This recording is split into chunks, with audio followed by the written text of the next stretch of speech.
Hi, my name is Naomi, and today I'll be presenting on the movie 5 Feet Apart, which is one of my favorite movies.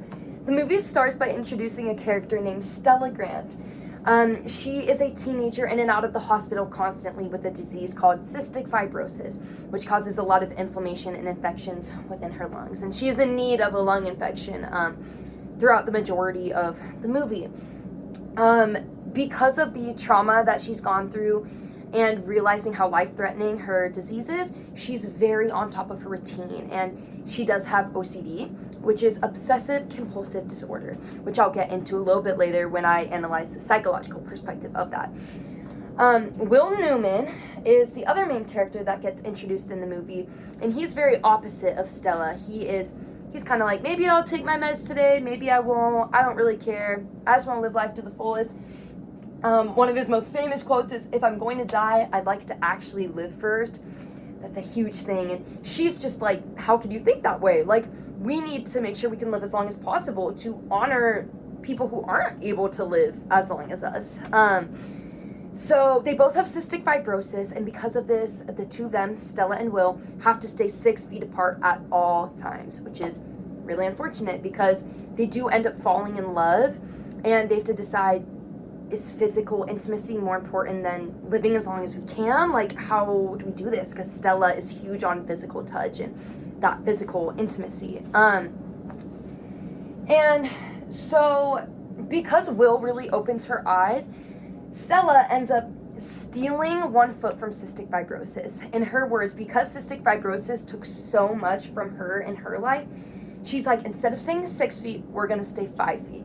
And so that really shows with her character development that even though she started very controlling and like she needs to be in control in every aspect of her life, she realizes, maybe I can live a little bit. Maybe I don't have to follow every rule exactly. So that's huge in her character development, as she used to be a slave to fear, but she became open-minded and decided to take really big risks. Anyways, they end up going out to see the lights, and Stella falls under the ice and starts drowning, basically. And in order to save her, Will has to give Stella mouth to mouth. And because of this, their lungs end up contaminating each other, and it is implied that Will is going to die. And so it's a really unfortunate ending to the movie, but it really does show a lot. So let's look from a psychological perspective really quick. Stella has OCD, which is a psychological disorder.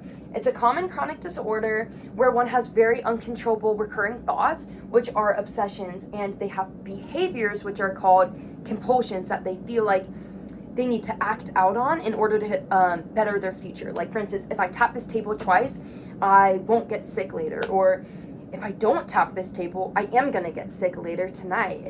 There's different types of OCD, but that's kind of the way that she is going through it. So she obsessively creates and uses to-do lists. She even forces Will to organize his med cart and to FaceTime her while taking his meds so that she can just be in control of his life and her own life. Also, the OCD and Anxiety Center states that platonic and romantic and familial relationships can be very negatively affected by OCD because the person undergoing OCD can often need a lot more affirmation, as they doubt, if this person does this one sign, doesn't mean they hate me, doesn't mean I'm not deserving of this relationship. And so OCD, although it can have benefits as to, like, you know, Stella with her OCD, it does make sure she's on top of her regimen and things like that.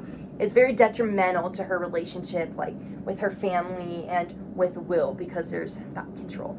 So that's the OCD from a psychological perspective. As far as her traits go, she's very dedicated, she's methodical, she's resilient, she's very smart and intuitive, but she is able to let loose a lot by the end because Will opens Stella's eyes through his persistent desire to live and not just survive the illness that he's going through. So I put this little picture of them with a heart. Let's analyze the ending scene, which is right here. It's a picture of Will with lights behind him. As Stella is had just gone a lung transplant, he's saying bye to her through a glass window because he has to leave, implying that he's going to pass away. And instead of being selfish and continuing to live with her for the rest of his life, even if it's just a few days, he decides, you can't get any of my infection on your new lungs. I'm going to give up this to be, so that you can live. And so the lights in the background really represent Stella's dream being brought to life, and it shows Will's love for her. And when he exits, it shows that sometimes loving someone means you have to leave, or unfortunately the relationship can't go on anymore. Sometimes that's what that means. He has such a sacrificial love, Will does, for Stella, that he knew it was best for him to leave, even though he wanted nothing more but to be with her. So yeah, that is a very sad ending. But finally, from a Christian perspective, in Mark 1:41 states, Jesus reached out his hand and touched the man, and it healed him.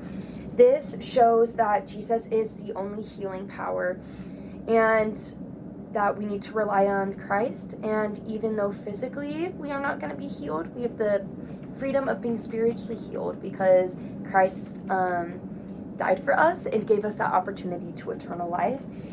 And finally, just from a personal perspective, I have undergone lots of medical trauma, 10 surgeries, and have experienced OCD myself. And Stella is very inspiring to me because she shows that her disease or disability does not define her. And that's huge to me because it proves to me that even though when I feel like I always have to use my crutches or have my boot on and I do have a disability, it shows that doesn't define who I am as a person. And Stella really proves that as she ends up being able to live her life and does what she wants to do, even though she does have to regulate her health as well. And I just think it's very inspiring, and it does really this movie causes a lot of reflection of, is it fair for us to judge anyone for what they're going through?